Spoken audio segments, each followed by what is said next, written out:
Good morning, Felixians. Good morning, class. Nice to see you here at FB Live Demo Teaching. I'm Mr. Santiago GEROMO Jr., grade 7 MAPEH teacher at your service, ready to teach and share knowledge via FB Live. Before anything else, I would like to greet and congratulate our school, Francisco P. Felix Memorial National High School, spearheaded by our principal, Dr. Reynante B. Flandes, and Mr. Percival Halili as Brigada Eskwela Coordinator for bagging first place in the regional level in Brigada Eskwela contest. And I'm proud to announce Francisco P. Felix will represent our region for the national level competition as Brigada Eskwela Implementor. Once again, congratulations and kudos. Hello to all my fellow MAPEH teachers, my chairman, Ma'am Eileen C. Kimball, and to our MAPEH master teacher, Ma'am Elvira D. Villarias. And now, back to our virtual classroom. Today, we are going to study and learn lesson on health with a topic about eating disorders under grade 7 for the second quarter. And it is timely for you as an adolescent to focus on this topic. Before we start, may I humbly request everyone to a minute silence for an opening prayer through audio-visual presentation.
Again, good morning, Felixians. Let us start the day with a smile in our hearts.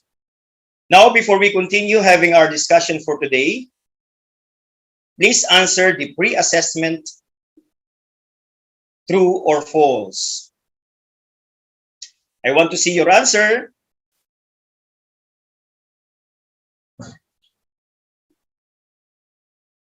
For question number 1, malnutrition among adolescents is due to poor food choices and poor food intake.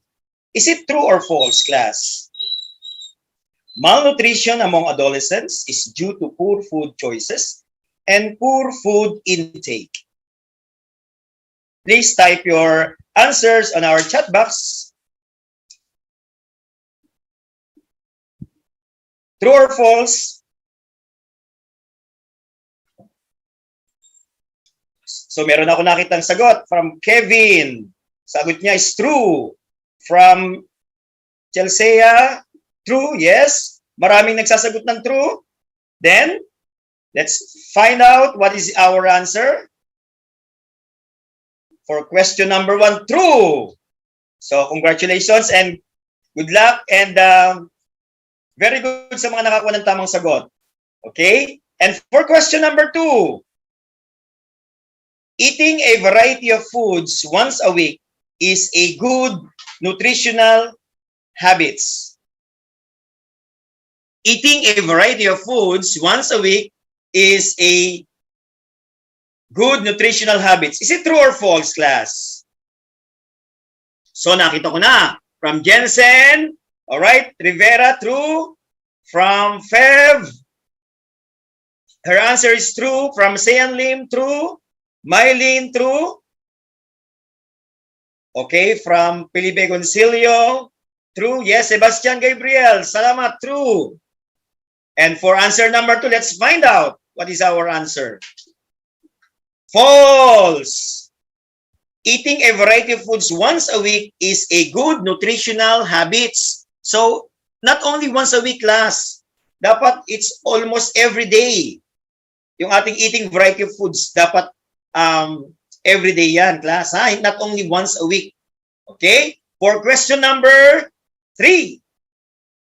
Malnutrition among adolescents slows down their growth and development. Malnutrition among adolescents slows down their growth and development. Is it true or false, class? Please. Gabriel Machu says true. And Carla Castillo from Simeon Ola. Jansen Maurice, false. From Waheo, San Pascual, true. And from Israel, marami na ako nakita sagot na true. From Jansen Maurice, false. From Edward, false. Sean Lim, Abordo, true. Let's find out what is the answer for number 3. The answer is true. So congratulations and very good sa mga nakakuha ng tamang sagot. For number 4 question. Nutritional needs vary for each stage of life, so it is important to eat an unhealthy diet through all life stages. Again, nutritional needs vary for each stage of life, so it is important to eat an unhealthy diet through all stages of life. So what is your answer, class? Go ahead, please.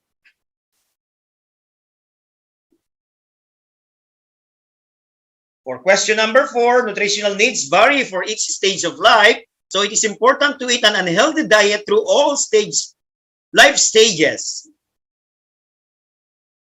From Rainver, what is your answer, Rainver? True. From Alexandra, your answer is true.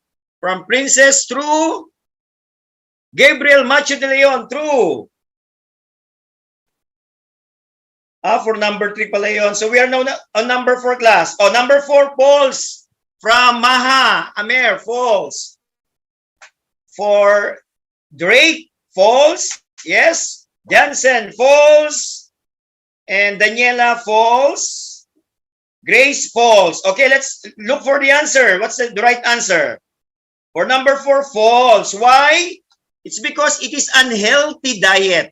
It is unhealthy diet, okay? So our answer must be false. So good job sa mga nakakuha ng sagot. Good job. For number 5 question. Overnutrition happens when a person eats and gets nutritional requirements beyond the needed amount.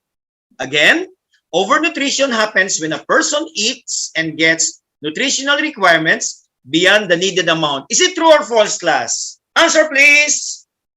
For question number 5. Write your number so that I can see your answer. 10 seconds, class.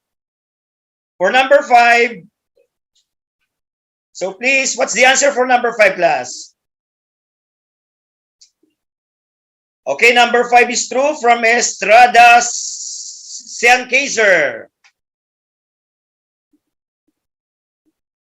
For Marla Amer, number 5 is true. Timothea, true. From Jansen Maurice, ang daming sagot na true. Darlene, true. True from Maria Alvi. From Joshua, true. Okay, let's find the answer for number 5. Yes, it's true. So good job to all who got, good job for having the right answer, class. Okay, let's move on to our next activity. For our learning task number 1, so the title is, Am I Healthy? So just answer yes or no, class. Just answer yes or no, okay? So after reading the questions, just answer right and no, right or no, yes or no, and then you have to look for the rubrics and count the number of your scores according to your yes and according to your no. Okay? Then we will find out according to the rubrics or based from the rubrics that what is your assessment is if you are healthy or not. Okay? So later on, I will show you the rubrics for this activity for learning task number 1. Okay? Question number 1. Do you drink milk? Yes or no? Okay, so you have to have a ball pen and paper on your side so that you can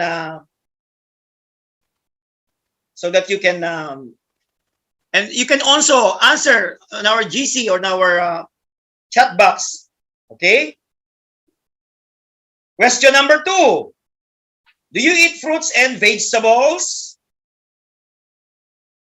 Do you eat fruits and vegetables, class? For question number 2. Yan, nakikita ko maraming yes. Yan. Si Leila Tayag. Si Laila Tayag, yes ang sagot niya. Si Alicia May Villegas, yes. So they are drinking fruits. They are drinking milk and then they are eating fruits and vegetables. And question number 3. Do you smoke? Yes or no? Write on the chat box, please. As I've said a while ago, you can count the number of your answers or your scores based from your answers. And then later on, you can tabulate it on based from our rubrics so that you can assess if you are healthy or not healthy. Okay? For question number 3, maraming sumagot ng no. Yes? Okay? Yan, kay Maha Amor. No, she didn't smoke. From Estrada Sien Kaiser, no. A big no. From Jensen, okay, no. All right, for question number 4, do you eat fatty foods? For question number 4, do you eat fatty foods, class? May I know your answer, please? Kindly write your answer in the chat box, please.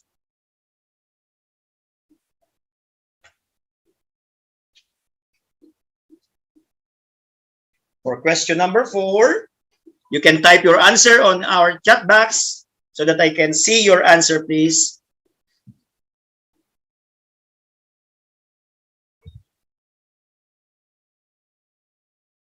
Ayan, kay Jensen, no.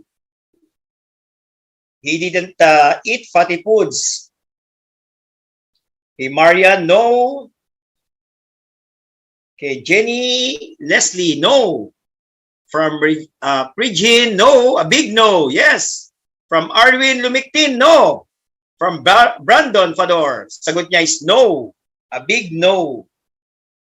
Okay, next. For question number 5, do you escape your meal during your self-paced module hour? Again, do you escape your meal during your self-paced module hour? Answer, please. You can type your answer in our chat box. Do you skip your meal during your self-paced module hour?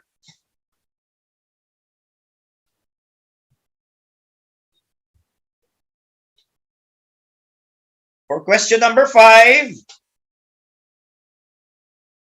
okay, sagot ni Althea Miles, no.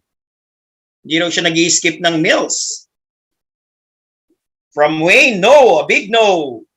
From Arwin, no. And Fesya Kayandag, no. From John Carlos P. Kabutahe, no. From Yukon Christian Apales, a big no. Wow.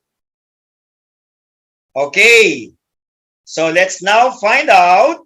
Based from your answers, you can count your yes and then you can count your no by looking here at the rubrics so that you can assess whether you are healthy or not healthy or unhealthy.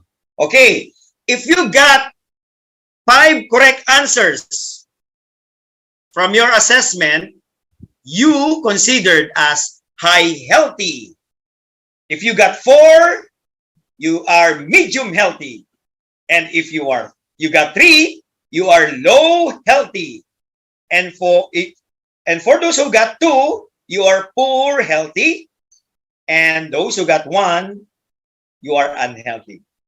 I think most of you are high healthy. I think positive on that matter. All of you got 5, and you are all healthy with what you got in our activity or learning task number 2. Okay, let's proceed to our next activity. This is now the lesson proper, class. Let me define first our main lesson, which is the eating disorders. Eating disorders refers to the psychological illnesses defined by abnormal eating habits that may involve either insufficient or excessive food intake that may affect or cause damage to an individual's physical and mental health. So this is the meaning of eating disorders, class. As you can see, you have an insufficient or excessive food intake that can cause damage to your individual's physical and mental health. Okay, so next. You know, class, we have 3 types of eating disorders. The first one is the anorexia nervosa. Anorexia nervosa defines here as an eating disorder characterized by severe restrictions to take food intakes because of fear of gaining weight and becoming obese. As you will notice, class, on the picture, there is a girl looking on the mirror. She is actually thin, but on the mirror, she's fat. Okay. Here, as you can see, she is avoiding herself to become fat. So that's why he suffered with this kind of disorders, the anorexia nervosa. Another definition, class, is it is a psychological disorder that affects both physical and emotional aspects of an individual. This means, class, because of your depressions, because of the experiences that you suffered in your life, that's why you can, your health is much more affected with this type of disorders, the anorexia nervosa. Another definition of anorexia nervosa, class, is the people who tend to develop anorexia nervosa experience outside pressures, high expectations, the need to achieve, and the need to be accepted. Okay, so another definition is the people with anorexia nervosa become malnourished and may cause death in severe stage if not treated earlier. So with this type of disorder, class, as you can see in our screen, you suffered from different pressures outside. There's some high expectations from your family and friends, the need to achieve, and the need to be accepted by the community. And that's why you tend to look yourselves in this type of disorders. Okay, to be an anorexia nervosa, to have an anorexia nervosa. Next, please. Next slide, please. The anorexia nervosa defines here also some behaviors that can also be observed from those with anorexia nervosa exercising excessively. Meaning to say, they give more efforts in exercises. They give full time for exercises, and she or he never noticed that her health is affected, her weight and her body is affected with this with the sweat that comes out from his or her body. What else? Wearing bulky or loose clothing, making excuses during mealtime, and shifting the food around on their plate just to pretend they are eating. Meaning to say, class, you are pretending to anybody that you are eating, but in reality, you didn't eat. You're just showing to anyone, to the members of your family, that you are eating, but in reality, you are not. That is another another characteristics of having an anorexia nervosa, class. The second eating disorders is the bulimia. The bulimia, class, is a psychological disorder characterized by consuming a large quantity of foods in a short period of time. To avoid gaining weight, people with this disorder take laxatives, induce vomiting, go on dieting, or do excessive exercise to get rid of the food. As you can see on our picture, class, so there's a girl or a woman eating many kinds of food and many food that she intake in her body. But afterwards, he take different efforts to take this out. For example, by using laxatives, by induced vomiting. So these are the characteristics that shows the bulimia as another eating disorders. The third eating disorder, class, is the binge eating. Binge eating is characterized by compulsive eating. People with these disorders lost control over eating large amount of foods in one sitting, but they do not eliminate it. All right, as you can see, the difference between the bulimia and the binge eating disorders. In bulimia, the woman takes out all the foods that she intake. Well, in these binge eating disorders, all the foods, the large amount of foods that she or he intake, they do not eliminate. They mostly, many people with binge eating are overweight and obese. So these are the characteristics that possess the binge eating disorders.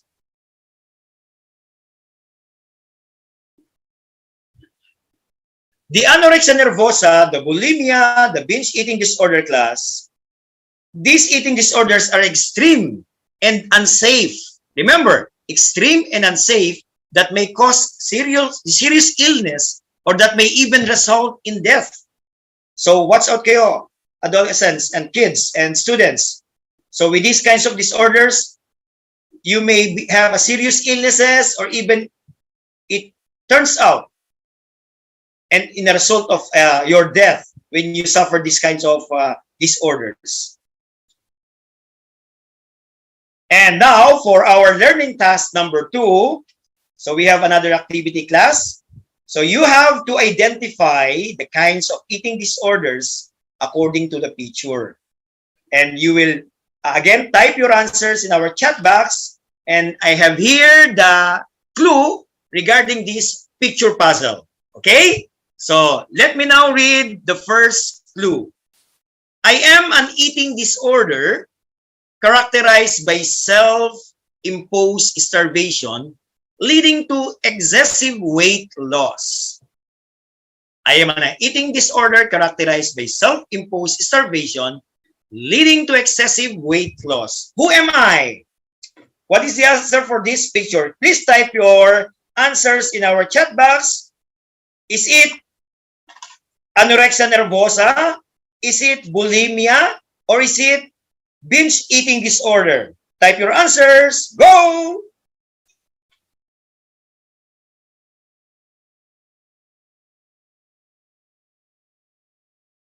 Okay, from Arwin Lumiktin, the answer is anorexia nervosa. From Clyde J. Prince, her answer is binge eating. J. Frame, your answer is anorexia. From UN, anorexia nervosa. From Maha Amor, anorexia nervosa. From Mafil Lee, anorexia nervosa. Okay. From nagpapa-shoutout po sa Ma'am Kabi Bermudez. Ma'am, good morning. Ma'am Kabi. Tere, good morning. Okay, for answer number 1. Okay, for next question. For question number 2. Later, we will find out your answer, okay?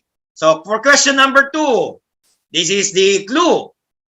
I am an eating disorder characterized by compulsive eating.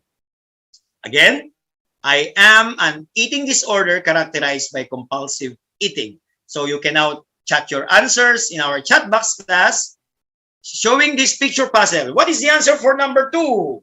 I am an eating disorder characterized by compulsive eating. What is the answer? Go! For question number 2, I haven't seen an answer yet from question number 2. Type your answer now in our chat box. So while we are waiting the answer, ito na, meron ang sagot. From Raven Clarence, bulimia. From Drake, binge eating. From Justin, Cody, binge eating. From Clyde Joyce, bulimia. From Grace Fuentes, binge eating. From Yuan Natalie, binge eating. From Catherine, from Grace Fuentes Moreno, binge eating po. Okay. Next, question number 3. Later, as I have said, we will find out the answer. Okay? For question number 3, look at the picture puzzle. All right? This is the clue. I am an eating disorder in which clearing of the digestive tract follows the cycle of overeating. Again, I am an eating disorder in which clearing of the digestive tract follows the cycles of overeating. All right, go!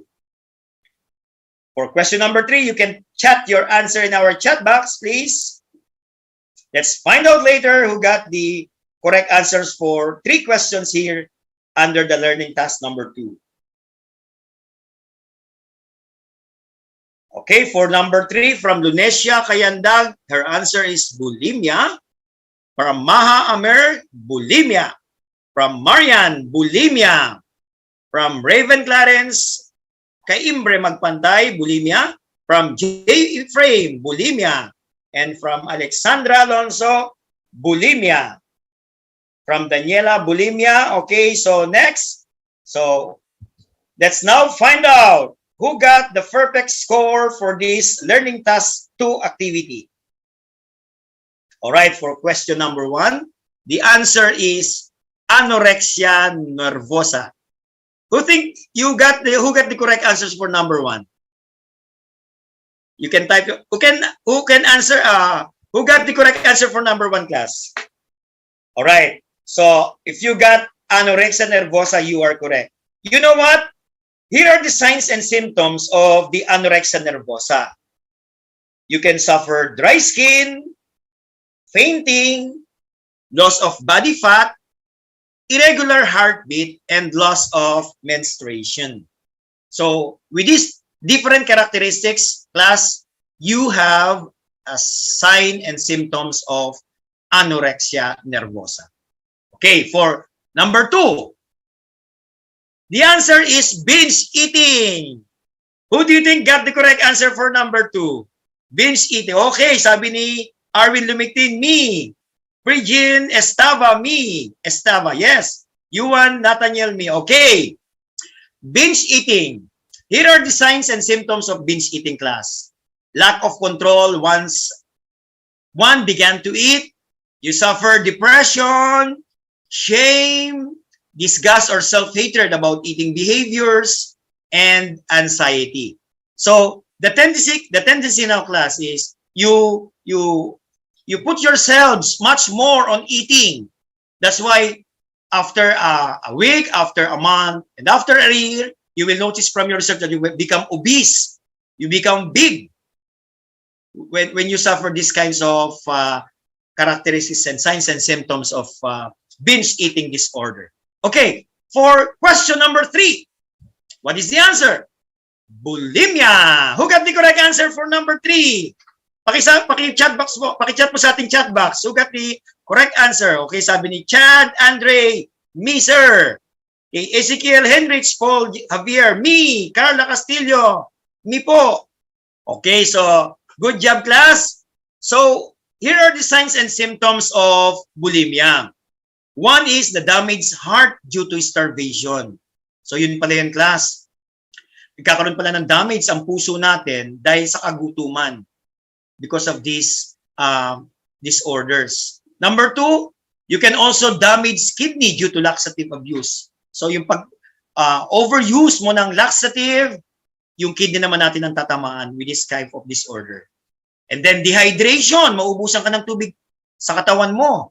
Enlarged stomach, serious malnutrition, tooth enamel injury, sores in the mouth, throats are often red. So these are the characteristics class of a person suffering from bulimia. Okay?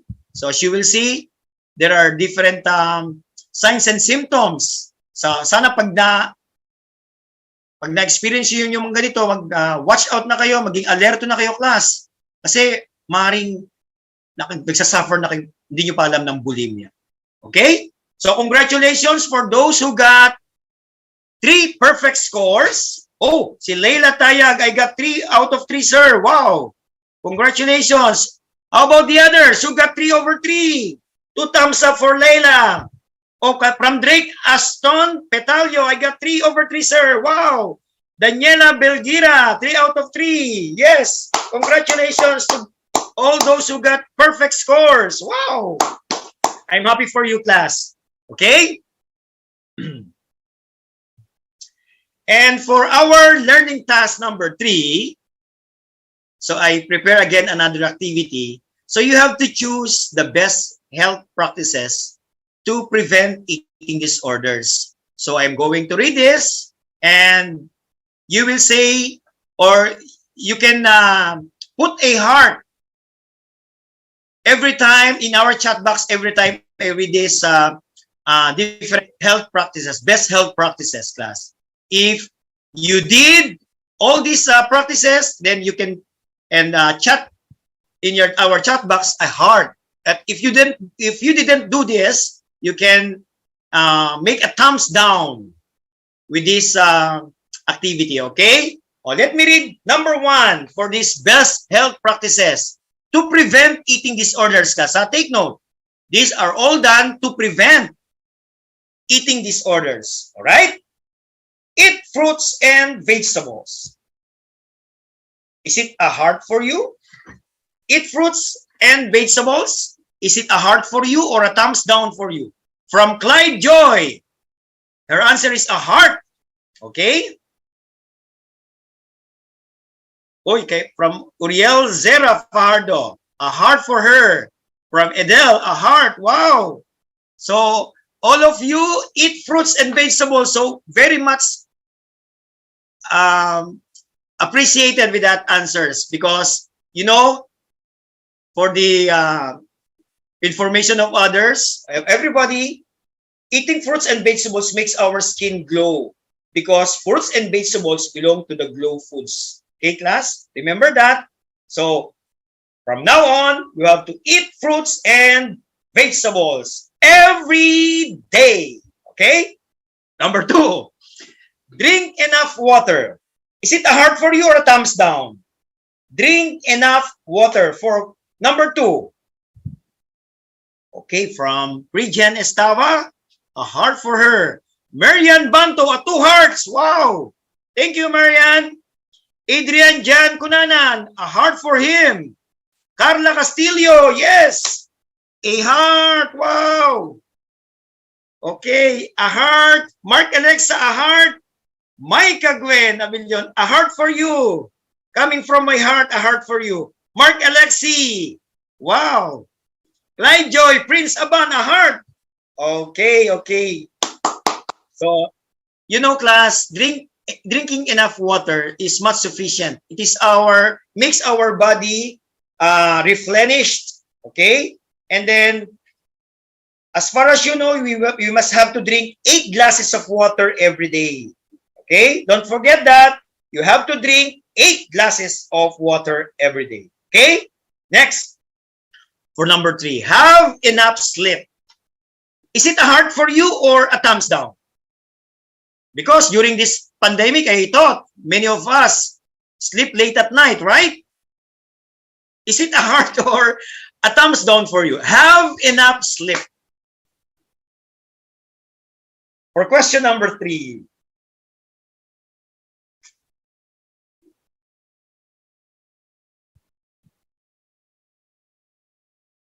All right. I saw some answers. Heart. Yes. Okay. From Maha Amer, heart. Aguilar Zaira, heart for her. Lunesia, heart. Kayandag, heart. Marian Banto, a heart. Wow. Princess Estaba, 3 hearts. Wow. Kiel Ebreo, a heart. Estrada Sian Kaiser, a heart. Sergio Full, a smile with a heart. Wow. Okay. And Micah Gwen, a 3 hearts for her. Thank you, Micah. You know, class, having enough sleep is important in our life. They say that we must sleep 8 hours a day because it needs by our body. So it is important to remember that we have to sleep 8 hours a day. Don't forget that, class, huh? I thought you're busy doing your modules, doing your online classes, but remember, we have to sleep 8 hours a day, okay? So just have a time management for you to have an 8 hours sleep, okay? Well, next, do you skip breakfast? Do you skip breakfast? You don't you don't breakfast because you're too busy? Let me see your answer. Is it a heart or thumbs down for this? For number 5, do you skip breakfast?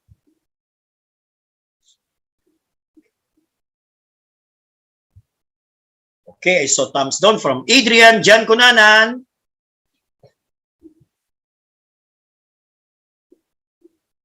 Maybe because hindi masarap ang ulam, kaya nag-skip kayo ng breakfast. Mami, Daddy, sarapan niyo po ang paghahanda ng ulam sa inyong mga anak para hindi na po sila nag-skip ng breakfast po nila. Okay, so that's a joke, Mom and Dad. So basta every day, wag po tayo makakalimot. Alright, nag-thumbs down si Cyril. Hindi siya nag-skip ng breakfast. Si Kiel. Si Prigin Estava. Ayan, si Arwin Lumictin, thumbs down for them. They never skip breakfast. Okay. So, class, remember that we must not have to skip our breakfast. It is important for us to eat regularly our breakfast, lunch, and dinner before going to class, especially because we can get enough energy with these foods that we intake or that we eat. So it is important for us to eat before we go to our class, in our online class, answering our module, so that we can have enough energy. Okay? Next. Consume more alcohol. Is it a heart or a thumbs down for you? Consume more alcohol. Okay. For Charles Enzo, 3 thumbs down. From Marielle Angela, 3 thumbs down. Lucia Angela, thumbs down. Uy, kay Ravier Miheliano, 6 thumbs down. He never consumed more alcohol. Okay, that's right, class. So, you know, the result of drinking alcohol, it may affect your kidney. Okay, it may affect your liver. So, try to avoid drinking alcohol, most especially at your age. Okay, so even when you see or when you know that your friend, your dad, your members of the family drink, give them an advice that avoid drinking alcohol because it is bad to their health. It may cause damage to their liver, especially. Okay, next. Have a balanced meal plan. Is it a heart or a thumbs down for you? Have a balanced meal plan. Is it a heart or a thumbs down for you? Okay, from Micah, 3 heart. 3 hearts, Micah. Okay, so any other answer? You can chat your answers on our chat box. From Mahammer, for her is a heart. Yes. Micah Gwen, Clyde, 3 hearts for you. Micah, Clyde, Joy, Saidi Joy. Okay, Arwin Lumiktin, 1 heart. Arwin. Okay. From Kiel, a heart. From Bea, from Projin. 9 hearts, Projin. I'm happy for you, Projin. Michelle Huluat, Mom. Good morning. Shout out, Ma'am Michelle Huluat. 6 hearts for her, Mom. Okay. So, it is important, class, to have a balanced meal plan so that we can have our good diet in our daily life, in our daily lives, class. So, it's important to eat the balanced diet like the Go, the Grow, and the Glow foods. Okay, so that it may affect our body, our health. No, if we eat those kinds of foods, balanced diet foods, it may really affects our good health, class. So it will result to a good health as a student's, class. Okay, next. For the last question, avoid skipping meals. Is it a heart for you or a thumbs down? Avoid skipping meals. For last question, avoid skipping meals. Do you avoid skipping meals? For number 8, according to Mariel, 4 hearts. Did you avoid skipping meals, Mariel? Okay. So, avoid skipping meals. So, we don't have to skip meals, class. So, tama. It's a heart. It is a wonderful heart for everyone because avoid skipping meals really can affect our health. It is bad in skipping our. So, we must have to avoid skipping meals. Okay? We must have to avoid. So, hearts for this. All right, next.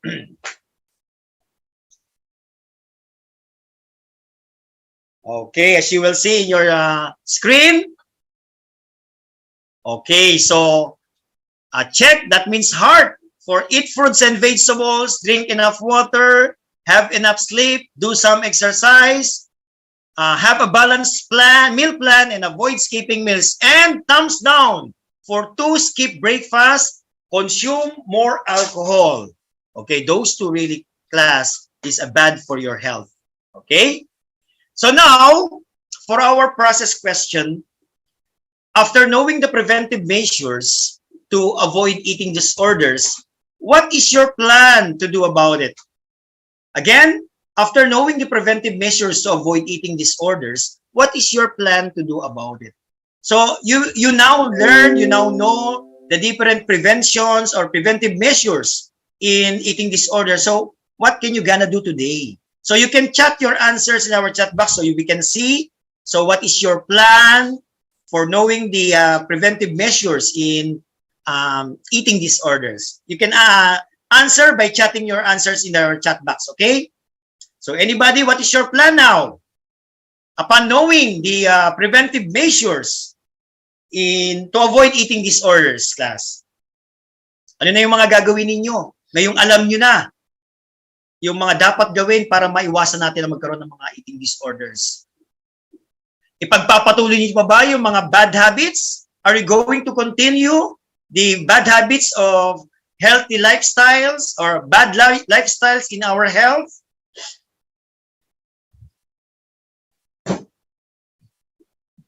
Okay. Meron na ba tayong answers from our chat box? Wala pa? I didn't see any answers. Ano ngayon ang magiging plano nyo? Ngayong alam nyo na yung mga dapat gawin. So, kakain pa ba kayo ng marami? Kayo pa ba ay mag-skip ng meals? Sa mga ganitong parang, pwede kayong ma-experience yung mga eating disorders na to. Okay. Sabi ni Justin, continue eating healthy food and do some exercise. 2 thumbs up for you, Justin. And Andre Luke, avoid unhealthy foods, reduce sugars. Yes, that's right. Yes. Sabi po ni Ma'am Dalisay, ito po. Pa-shoutout po. Balanced diet. Yes, ma'am. Ma'am Dalisay Ibanez, tama po kayo. Balanced diet. From Jerel, I plan to avoid doing bad things that can cause health disorders. Yes, tama ka, yes, Jerel, tama po.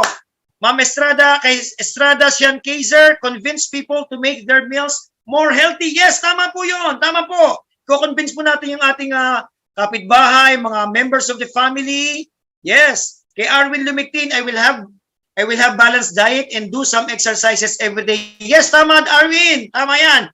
Kailangan tayo mag-exercise every day para wash out natin yung mga toxins and lahat ng mga fatty foods na kinain natin, yung mga cholesterols, ma-out natin yan sa ating katawan. So we need everyday exercises. Sabi ni Wayne Jello, eating healthy food and exercises or exercising. Yes, tama po. Sian Lim Abordo, continue eating a good and healthy foods. Yes.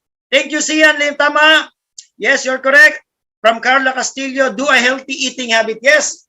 4 hearts for you, Carla Castillo. You got the correct answer.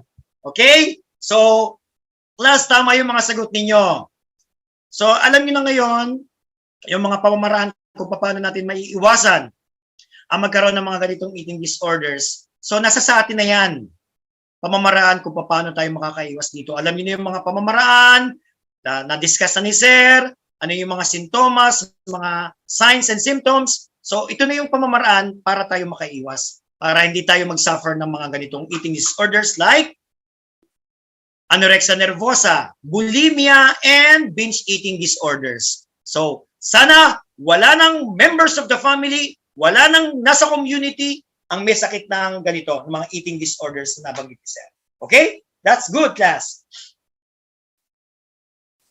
And for our assessment, you have to identify the eating disorders according to situation. Okay? So you can answer again by chatting your answers in our chat box.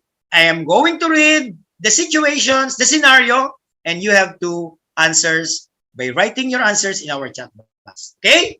All right. First scenario. Lito experienced depression and strong emotions. That is why he consumes a large amount of food intake. Lito experienced depression and strong emotions. That is why he consumes a large amount of food intake. What do you think is the answer? Okay, from Lunesia Kayandag, binge eating. Okay? Any other answer, class? Dito experience depression and strong emotions. That's why he consumes a large amount of food intake. From Drake, binge eating. From Bea Alexa de los Santos, binge eating. Grace Fuentes Moreno, binge eating po. Andre Luke, binge eating. Yes. Maha Amer, binge eating.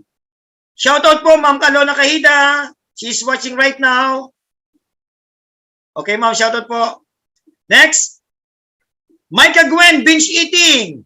Silva Grace, ang daming sagot, binge eating. Timothea, binge eating. Edel Joy Meres, binge eating. Okay, let's find out. What is the answer for number 1?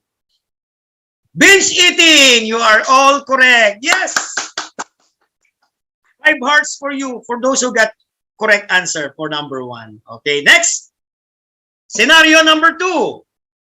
After eating dinner, she induced vomiting and abused laxatives. What do you think is the eating disorder that suffers with this second question? After eating dinner, she induced vomiting and abused laxatives. Okay, go! What is the answer? From K, you can answer by chatting your answers in our chat box. Okay, don't forget that. From Kayan Edric, dyslexia. From Carl, Daniel Valenzuela, binge eating. For number 2, from Lunesia Kayandag, bulimia. Sian Lim, we are now in number 2. Alexandra Alonso, bulimia. Mariel Angela Mendoza, bulimia.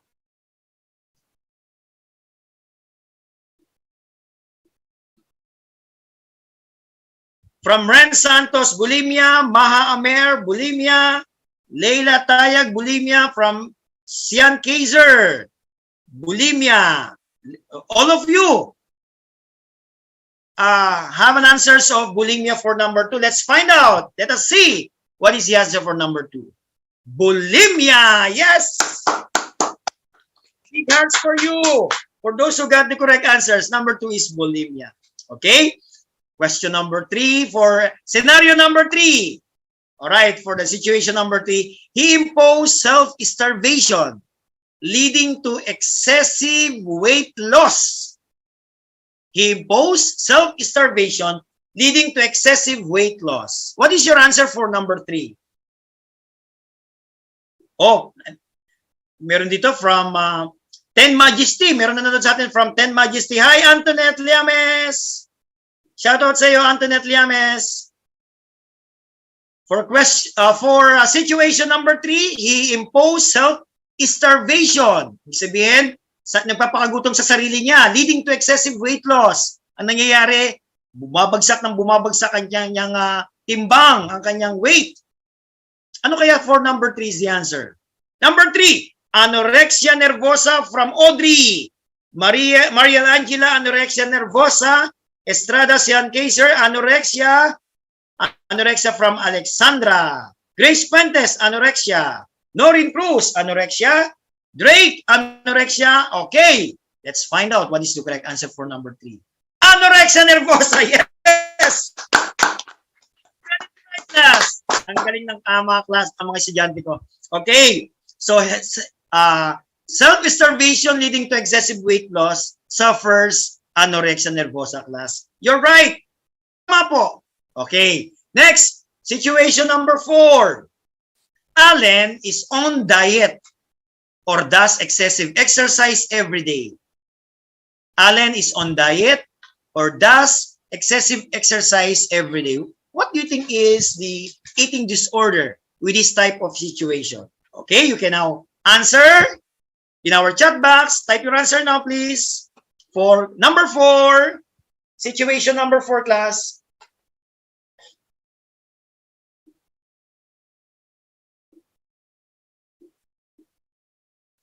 Okay, from Mariel Angela, anorexia nervosa.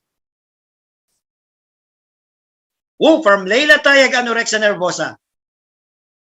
Christine, anorexia nervosa. Okay, let's find out the answer for number 4.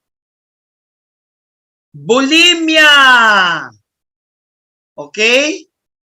As you will notice, he's on diet, he do more excessive exercises every day. So what happened now, class? Naglo-loss yung weight. Di ba? Napansin natin kanina yung mga may bulimia, sila yung mga payat. Sila yung mga merong thin body. Okay? So bulimia is the answer for number 4. Okay? Number 5. Due to depression, Bea suffered malnourishment.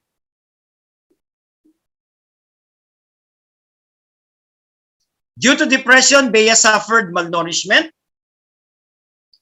Number 4.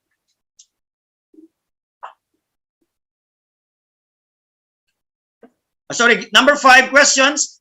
Due to depression, Bea suffered malnourishment. What is the answer?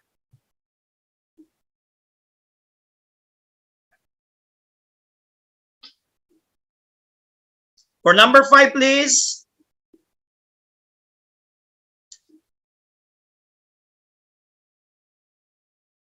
Okay, from Maha Amer, anorexia nervosa. From Drake Ashton Petalio, anorexia nervosa. Clyde Joy Prince, anorexia nervosa. Okay, let's find out. For Justin Cody Ong, anorexia. Okay, let's find out what's the answer for number 5. Anorexia nervosa, correct. Big heart for you. For those who got the correct answer. From Arwin, anorexia, congratulations. Good job. Very good sa mga sumagot ng anorexia nervosa for number 5. All right, for our last activity, this is the reflection. So you will answer, I understand that, I realize that. So please copy that and in your notebook, And in your GC, you can submit your answers in our GC for your individual answers. Okay? So, but first, I will give my own reflections, okay, so that you can have your idea of what is this all about. Okay? So, I understand that we have 3 eating disorders, like anorexia nervosa, like bulimia, binge eating disorders. Even the signs and symptoms of these eating disorders, I now understand. I learned from Sir Geromo all the things regarding these eating disorders. And now, I realize that health is wealth. So that is my example, okay? So anybody who can give his or her own reflections for this, you can chat your answers in our chat box, please. What did you understand in our lesson for today? What did you realize in our lesson for today? You can chat box in our GC, okay? Your answer. You can chat box here in our group chat also, if you have your answer. And then, as I've said, you can submit your answers in our GC for Simeon Ola, Tomas Pinpin, Trinidad Texon, and even here in our FB, you can submit your answers, okay? Rafael Palma and Panday Pira, okay? So, what did you understand and what did you realize in our lesson for today? So, that's your reflection, okay? So, sabi ni Ma'am Elvie Villas, congratulations, sir. Job well done. So, before I end this lesson, this virtual class, let's all shout out for our school battle cry, Felixians, moving forward together. This is your teacher for the day, Sir Santi, saying God bless everyone. Have a nice day. Keep safe. Don't forget to eat a proper food. Enjoy your eating with healthy living. Remember this quote? Health is not important when you are healthy, but becomes very important when you are sick. Okay, try to remember this quote, huh? Health is not important when you are healthy, but becomes very important when you are sick. Okay? So thank you, class. Thank you for having with me in this live teaching at FB Demo Live Teaching class. Thank you sa ating principal, kay Sir Samuel Katantan, sa ating chairman, Ma'am Aileen Timbol, sa ating pong master teacher, Ma'am Els Villarreal, sa ating pong fellow MAPEH teachers. Good morning, shoutout po sa inyo. To all my class, Tomas Pinpin, technical working group ng ating school, sa ating live demo teaching. Salamat po ng marami sa inyo. God bless us all po. Maraming salamat, Panday Pira, Trinidad Texon, Simeon Ola, to all of the advisors ng grade 7 teachers sa tuturuan ko. And of course, my family, Ma'am Tess and Hannah, for having with me in my side. So thank you so much sa inyo sa nagbigay ng effort at nakisa sa aking live demo teaching. So God bless us all. Thank you everyone and goodbye. Salamat po. Pasa saan ang